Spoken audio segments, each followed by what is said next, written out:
Perguruan Tinggi Program Studi PGSD Universitas Flores ND. Sekarang kami akan membuat video pembelajaran IPA tentang sistem peredaran darah pada manusia. Sebelum memasuki materi, terlebih dahulu kami memperkenalkan diri kami masing-masing. Saya Rosia Dorota Katerina Buka dan teman saya Maria Denita Satraniru. Saya Valentina Antonia Daek. Saya Franciscus Leonardo Sproya. Di sini saya akan menjelaskan pengertian sistem peredaran darah pada manusia. Sistem peredaran darah pada manusia adalah jaringan kompleks pembuluh darah, jantung, dan organ-organ terkait yang bekerja bersama untuk mengendarakan darah ke seluruh tubuh. Darah mengangkut oksigen dan nutrisi ke sel-sel tubuh, serta mengangkut limbah metabolisme dari sel-sel untuk dikeluarkan. Baik, di sini saya akan menjelaskan fungsi sistem peredaran darah manusia. Sistem peredaran darah manusia tentunya memiliki beragam fungsi yang mendukung tubuh untuk menjalankan aktivitas sehari-hari. Fungsi atau manfaat sistem peredaran darah manusia yaitu: 1. Mengedarkan oksigen. 2. Mengedarkan nutrisi. 3. Mengeluarkan limbah. 4. Perlindungan tubuh. 5. Menjaga suhu tubuh. 6. Mengedarkan hormon. 7. Mengatur tekanan darah. 8. Memulihkan luka. Selanjutnya saya akan menjelaskan organ peredaran darah pada manusia. Yang pertama, jantung. Jantung adalah organ berbentuk seperti pompa yang berfungsi memompa darah ke seluruh tubuh.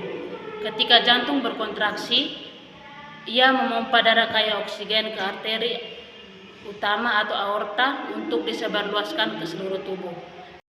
Yang kedua, pembuluh darah. Pembuluh darah mencakup arteri, vena, dan kapiler. Arteri membawa darah kaya oksigen dari jantung ke seluruh tubuh.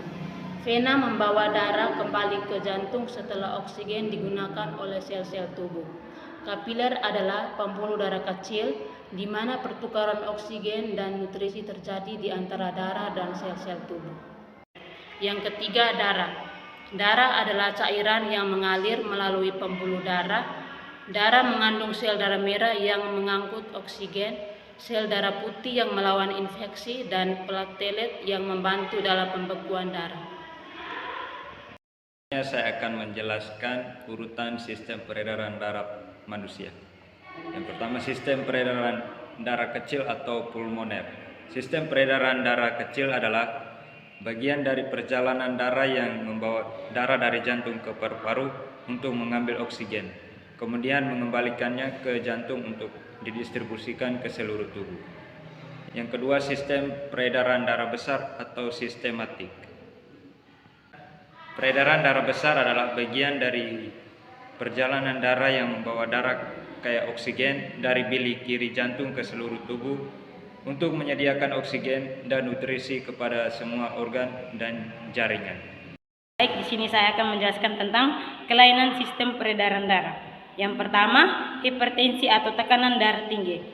Tingginya tekanan darah atau hipertensi seringkali disebabkan oleh faktor-faktor seperti konsumsi garam berlebihan, stres, dan atau gaya hidup yang tidak sehat seperti kurangnya aktivitas fisik dan pola makan yang tidak seimbang. Yang kedua, aterosklerosis atau penumpukan plak pada pembuluh darah. Penumpukan plak pada pembuluh darah disebabkan oleh konsumsi makanan tinggi lemak, merokok, dan gaya hidup yang tidak aktif. Yang ketiga, anemia atau kekurangan sel darah merah. Kondisi kurangnya sel darah merah dalam tubuh bisa terjadi karena kekurangan zat besi dalam makanan, defisiensi vitamin B12, atau masalah dengan sumsum tulang yang memproduksi sel darah merah. Yang keempat, trombosis atau pembekuan darah abnormal. Pembekuan darah abnormal dapat disebabkan oleh cedera, kelainan pembekuan darah, atau kondisi medis tertentu seperti penyakit pembekuan darah. Yang kelima, gagal jantung. Gagal jantung seringkali disebabkan oleh faktor-faktor seperti serangan jantung sebelumnya, hipertensi yang tidak terkontrol, atau penyakit jantung lainnya. Keenam, varises atau pembuluh darah vena yang membengkak.